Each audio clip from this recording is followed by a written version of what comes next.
أنتِ تدري شي كثر تغرين الواحد بدون ما تسوين شي؟ ولا على بالك الموضوع عادي؟ ابتسمت بخفة وردت: يمكن مو كل شي لازم ينقال عشان ينفهم.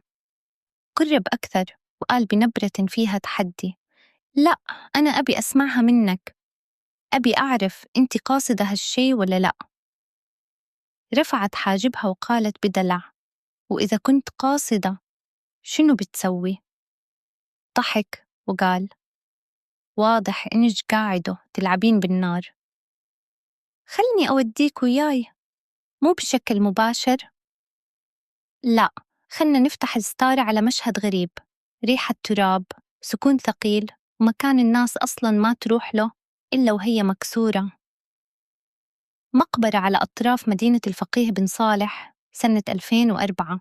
الشمس كانت ضاربة، لكن الجو فيه برودة غريبة، كأن المكان شايل أسرار مو راضي يطلعها. كانوا في شابين صغار بالعمر قاعدين يسوون شغلهم اليومي. واحد فيهم قال وهو يتنهد: يبا تعبت من نفس الروتين، كل يوم نفس الوجوه ونفس الحزن. رد عليه الثاني وهو يضحك بخفة: أحمد ربك غيرنا يشتغل تحت الشمس، إحنا على الأقل نقرأ قرآن ونكسب أجر.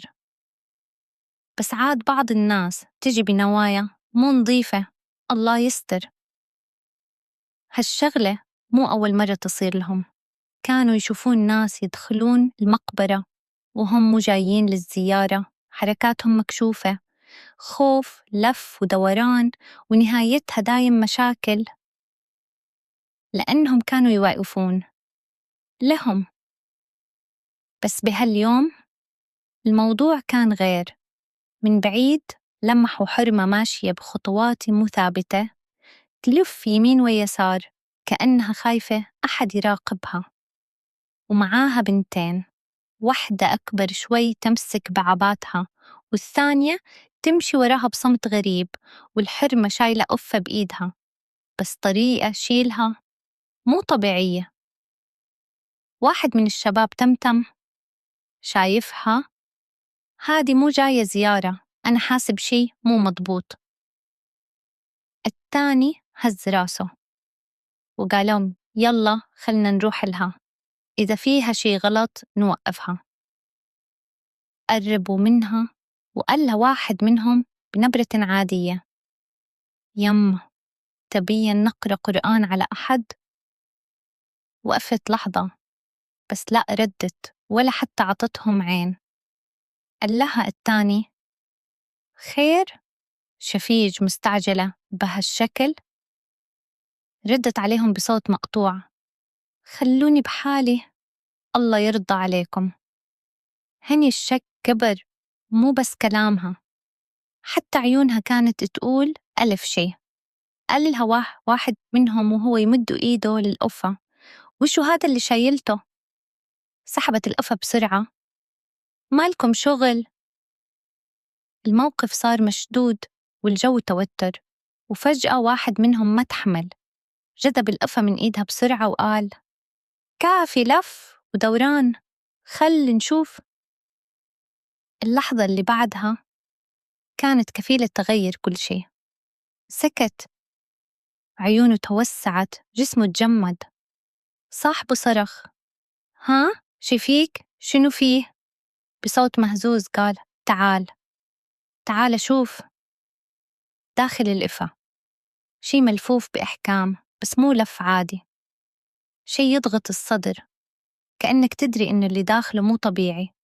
فتحوه شوي وظهرت يد صغيرة، صغيرة حيل، لونها باهت بشكل يخوف. الثاني تراجع خطوة وقال: لا لا، قول مو اللي في بالي. فتحوا اللف أكثر، وكانت الصدمة رضيعة، ساكنة، لونها أزرق، لا نفس ولا حركة. واحد منهم همس: يا ساتر، هادي ميتة. رفع راسه للحرمة وصار صوته حاد: هادي منو؟ بنتج ولا شنو؟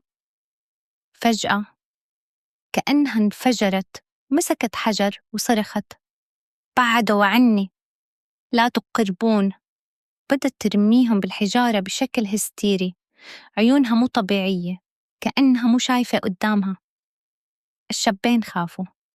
واحد منهم قال: يبا هادي مو طبيعية، خذ البنية وأهرب.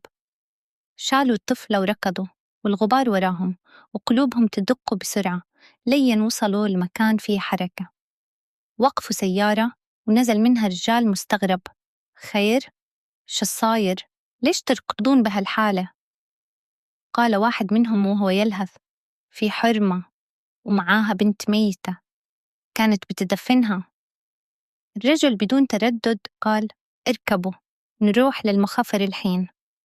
وصلوا لمركز الدرك وعطوهم كل التفاصيل. والرجال المسؤول قال وهو يوقف: إذا كلامكم صحيح ما رح تروح بعيد، المنطقة فاضية. وفعلا رجعوا لنفس المكان، وكانت هناك واقفة ساكنة كأنها ما تحركت، وبناتها يمها ينتظرون. واحد من العساكر قال بهدوء: انتهى الموضوع، تعالي ويانا. مسكوها والبنات يبكون: ماما وين بنروح؟ هي ساكتة، بس دموعها تنزل بدون صوت. في التحقيق سألوها: البنت هذه شنو قصتها؟ ردت بهدوء غريب: بنتي. واحد منهم قال: ما رح نمشي على كلامج، لازم فحص. ودوها لطبيب قريب، وبعد الفحص قال: إيه، هذه أمها فعلا، والولادة مو صار لها وقت طويل، يمكن أيام. رجعوا لها: شلون ماتت؟ قولي الصدق. سكتت، وبعدين قالت: صحيت لقيتها ما تتنفس. سكتت شوي، وبعدين غيرت كلامها: يمكن وأنا أرضعها غفلت وخنقتها بالغلط. واحد من المحققين ضرب الطاولة: أي رواية فيهم نصدق؟ صرخت: أنا خايفة، كنت خايفة تقولون أنا قتلتها، وبناتي منو لهم إذا دخلت السجن. صمت ثقيل. واحد منهم قال بهدوء: لازم نعرف كل شيء من البداية. وهني تبدأ قصة هالحرمة، قصة مو سهلة ولا تنحكى بكلمتين. قصة فاطمة.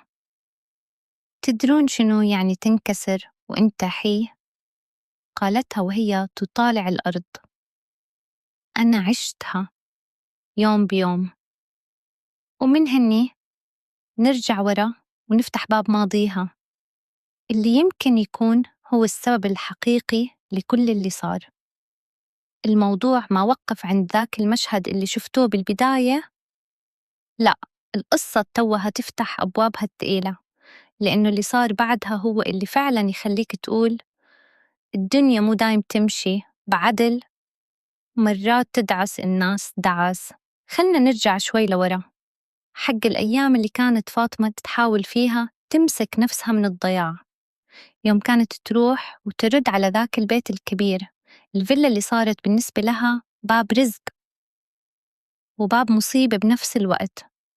بالبداية كانت السالفة مجرد شغل، تكنيس وترتيب، طبخ خفيف وهي تمشي. لكن مع الوقت الكلام صار يطول، والنظرات صارت أوضح، والنية صارت مكشوفة. في يوم من الأيام وهو قاعد على الكنبة ناداها: تعالي شوي، اقعدي، مو كل شي شغل بشغل. وقفت مترددة وقالت: لا، خلص شغلي وأمشي، وراي بناتي. ابتسم ابتسامة ما تنطمن وقال: أنا أقدر أغير وضعك كله، بس لازم تفهمين شنو أبي. سكتت، قلبها يدق وعقلها يحارب. قرب منها وقال بصوت واطي: علاقة بيني وبينك مقابلها أعطيج 1000 درهم بالشهر، لا تعب ولا بهذلة. كلمة 1000 وقفت الزمن عندها كأنها انضربت بصاعقة. 1000 درهم كانت بالنسبة لها حياة كاملة، مو مبلغ عادي. همست لنفسها: بناتي، شلون آكلهم؟ شلون أسترهم؟ رفعت عيونها له وقالت بصوت مكسور: إذا وافقت تلتزم. ضحك وقال: ريال بكلمتي. ومن هني بدأت تغرق، صارت تروح له بشكل مستمر، تعيش بين خوفها وتأنيبها وبين فلوسه اللي قاعدوا تغير واقعها. وبناتها كانوا عند الحرمة الطيبة اللي ساكنة معاها، هي اللي تهتم فيهم وتقول لهم: يمكن مشغولة بس تحبكم، لا تزعلون منها. ومع الأيام الوضع المادي لفاطمة فعلا تحسن، لدرجة إنها قدرت تدخل بنتها الكبيرة المدرسة وجابت لها شنطة ودفاتر. والبنت كانت فرحانة تقول: يمه أنا بصير مثل البنات أدرس؟ فاطمة حضنتها وهي تبتسم بوجع: إي يما، أنت غير، أنت لك مستقبل. بس مو الكل كان مرتاح لهالتغيير. الحرمة اللي كانت مأجرتها المكان لاحظت وقالت لها: فاطمة، من وين لجها الفلوس؟ شغل التنظيف ما يجيب هالكثر. فاطمة لفت الموضوع: الناس زينين، يساعدوني، يخافون الله. لكن الحقيقة كانت غير. مرت سنة كاملة وهي عايشة بهالازدواجية، لين جاء اليوم اللي انقلب فيه كل شيء. دخلت عليه وهي متوترة: أبي أقول لك شيء. قال وهو مشغول: قولي بسرعة. قالت وهي ترتجف: أنا حامل. رفع راسه فجأة وعيونه تغيرت: شنو؟ قامت تحاول تهدي الوضع: منك، ما في غيرك.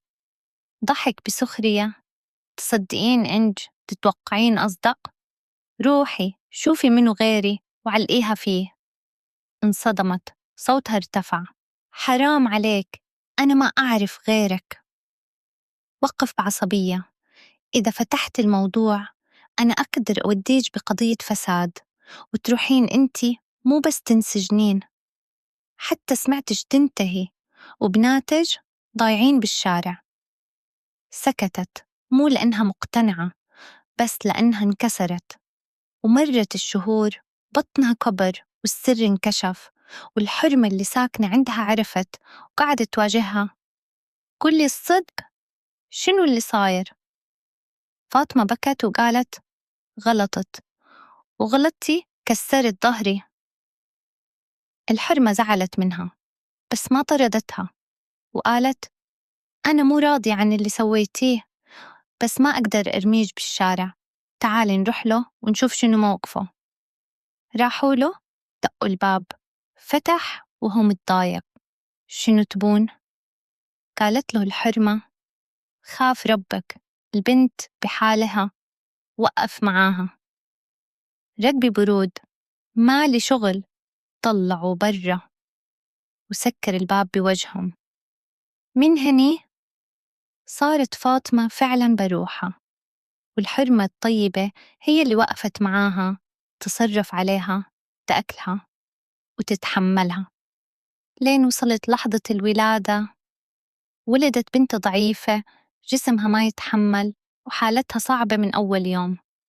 لكن المصيبة مو هنا. بعد أيام ماتت البنت، ولما الشرطة حققت بالبداية قالت يمكن خنقتها بالغلط، لكن الطب الشرعي قال غير. البنت ماتت من الجوع.